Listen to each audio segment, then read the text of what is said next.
Summer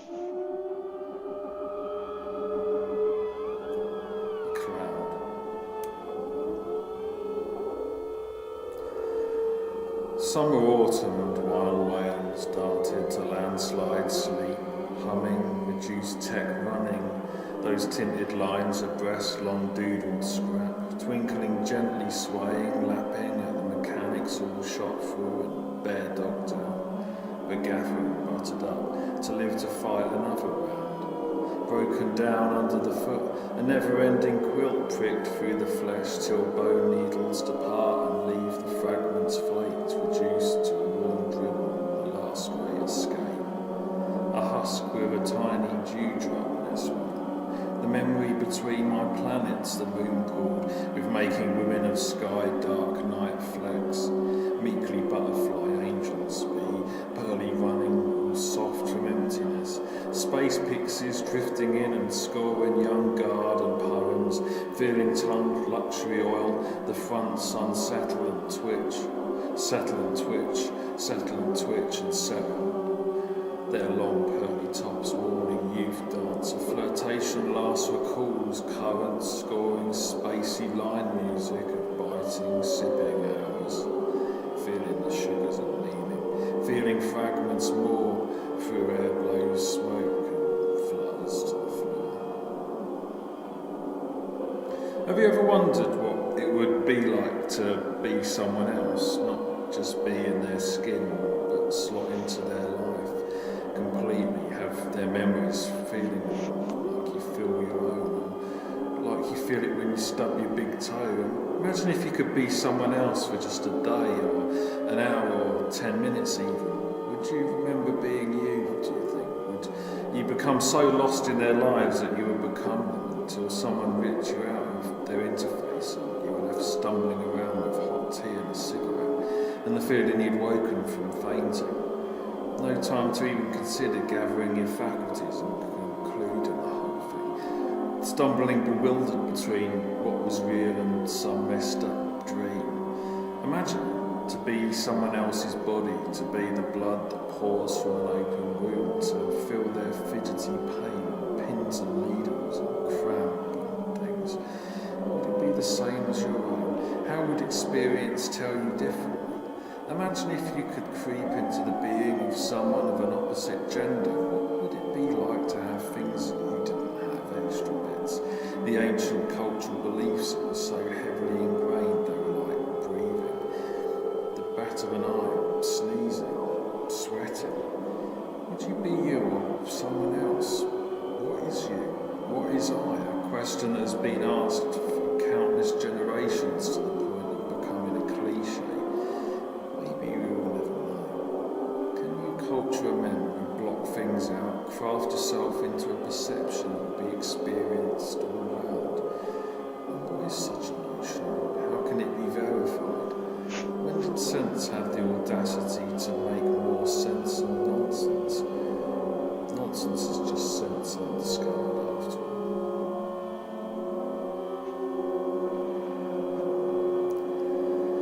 Summer autumn, while whales reclined, humming, printing doodles on the seats, reduced tech on, linear, less long, the space between this, that, chit-chat, use of liberal Yoda syntax, catalogued pseudo-folklore dreamed up across sun-dappled bookshelf afternoons by clerical types showing off tortoise shells and comfy curled-up sits on crumpled newspaper-topped seats, running romantic notions re-showed late on Boxing Day, some dressed-up dark mystery set partly in a painting of some ancient Greek tragedy through the interdimensional doorway of a buzzing TV screen.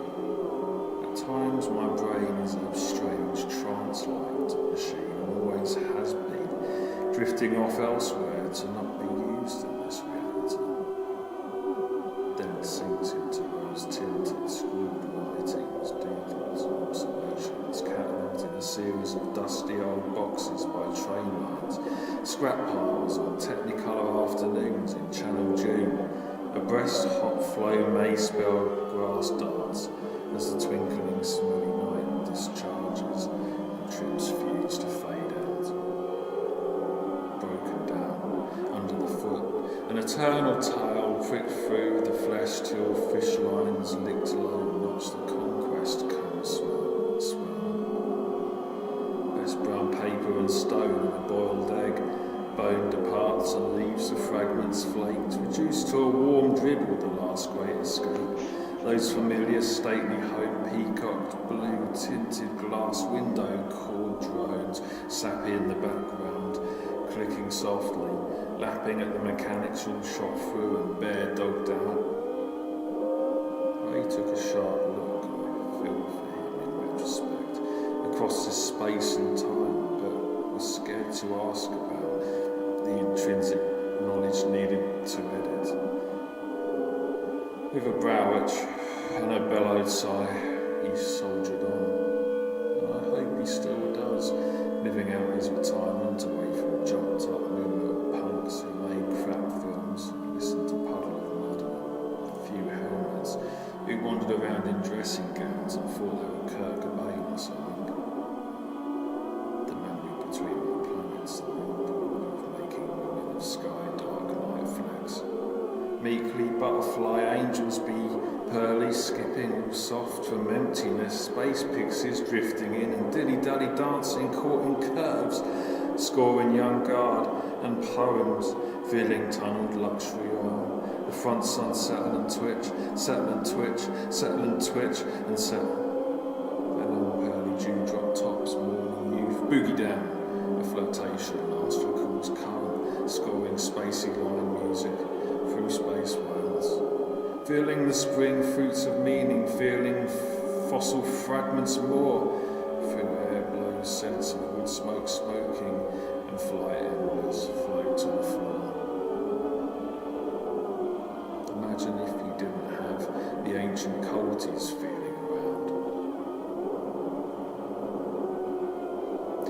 She came out more than 1,000,000 miles confused. A bitter breeze makes industry about the trees. A morning when one whole life might be half remembered in a sentence by a child now grown old and duffy, tapped by every moment, and briefly recalling the reflections of an ancestor when shushing matchbox cars along, arranging adventures for happy soft toys, comfortable on the carpet while around elders think across numerous teas and clock ticks. It's a dappled light of a late sometime, and the smell of red apples, vinegar, mahogany, lavender, oil, ointment and chocolate shoe polish, two held long coins and polos, barley sugars and imperial mints, and the smell that used to bother analog tellies when they were worn and been on a long time, while running wretched watery eyes over the beauty of her upswept Nefertiti eyelids lowered, at lichen, mortal mapping across the porous surface of a gravestone. A vector of beauty in a moment, explosion, tattoo image from one of them damn magazines where the flawless nature of the demi-beings in the gloss makes everyone else feel wretched. Life signs still flashed, current charged, pre-programmed changing, far from obsolete and boarded up like some old shop. The elder considers their memories, dumped at the side of the road like a crab-infested couch, or an old fridge with 3 large grooves down the back like claw prints or something. No, cone, shining, tiger, in the luxury of youth, but strangely feeling already old. One morning, when the suns but didn't die in the dull sky, films would have it bright with dawn-wise dewdrops pearly on the leaf tops, morning skies painted slivers of coppers and eternal oranges and pinks.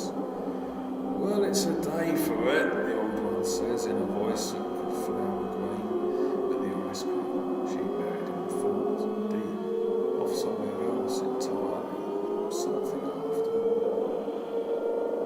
At the crack of dawn, slumped on the sofa, we saw couples, young men in suit and tie, ladies in dresses filter into the hollow, the smoke mixed with the morning mists, 1,000,000 bright ambassadors of, you've guessed it, the morning.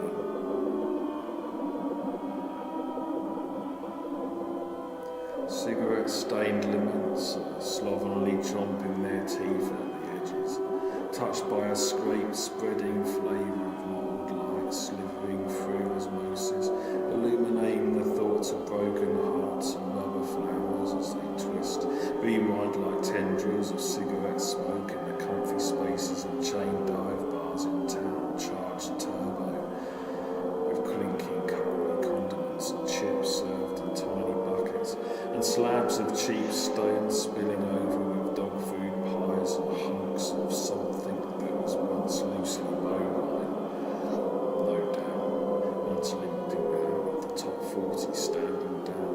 White Town, a bona fide bedroom producer, there weren't many of them anymore, drifting out of currency, the back dog shit-filled streets away from the marketplace where the writers tunnelled out at night to graze the walls of dead buildings with a flex of their ego, ejaculating spray paint up the face. The air danced with chip smells and deliberating over menus for kneeling, feeling badly painted emotions of emptiness, daubing in the sickly taste of drinking too many cups of tea and whippling full stops as usual, menacing buzz, the sides of planets, a full realisation, a guilt. This isn't how it's supposed to end. Obsessive, capricious, loyal, creepy, like some thing on the doorstep, buried under the earth to be slimed out. The crack of closing door, bang, death, fiddling with minuscule bits of cardboard between the digits, trying to publicly stave off the feeling of disappointment, biting back frothy tears, pinching the prints on fingers' figments. Even the thoughts of this makes a heart dip below the water made on the ledge. I've been away.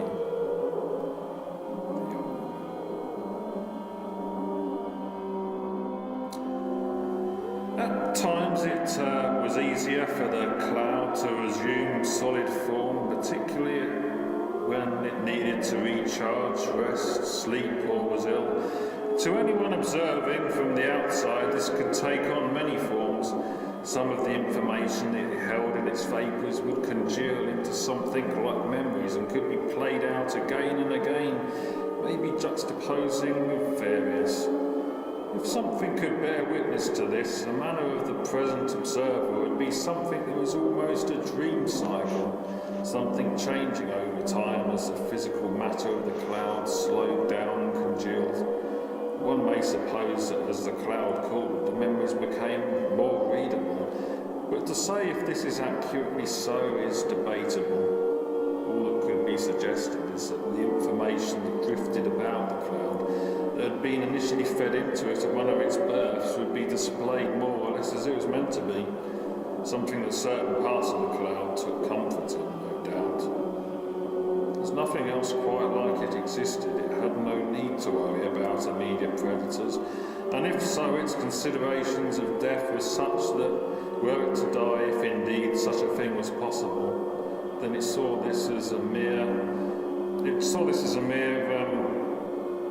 transformation into something else. Now, in fact, death would be just another process that the cloud, in its long evolution, could reach. The cloud didn't have one specific point of origin, one particular birth. In fact, it had many, each of which, during times of lucidity, it looked upon as an undeniable familiar. At times, though, the memories of its multiple births caused the cloud some discomfort, pain even, and at these times what could be construed as whole millennia passed, with the cloud attempting to fathom what exactly was going on and why. Once the cloud had been many, now it was just one made of many. Think about that when you're doing something and you suddenly feel the weight of all your teachers and inspiration seeming to stare over your shoulders, gunning for you to get it right. Or at the other end, bullies and detractors who are gunning for you to fail and get it wrong. The cloud felt haunted by such notions in human terms. For once it had been human, maybe it still was human, Though humanity, at its present standpoint, would have identified it as intrinsically alien,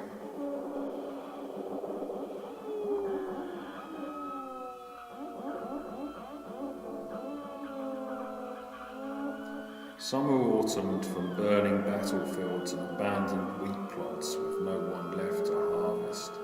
Under the hill, some laid their swords and shields and dreamed of waiting for a time to reawake.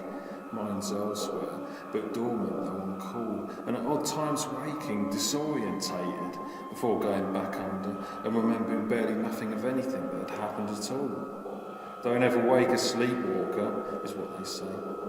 Press the button and point to change the channel. Those tinted lines abreast long doodled scrap. British Leyland pressed in what scrapyards used to be. Piles of old cars, and you'd go in there with a crowbar in overalls and mounds of old shit. Graveyards, rustling monocoques languishing, shuttered glass, twinkling gently, mechanics all exposed and sought after organs ripped out, slithering in kinky wires. And old crank housings, but gaffer and buttered up to live to fight another round, fixed up to look sharp. Stuff was made to last back then. Not chuck it away and buy another one. No chip or microchip computer buried under shells of clinical plastic. Sometimes progress is good, but other times, what good is progress? Turn the damn thing off, unplug and lob it through a closed plate glass window to smash into a puddle below. 5, 4, 3, 2, 1, go! Bang! It's hard to imagine now that TV stopped. Now it's 24 hours a day.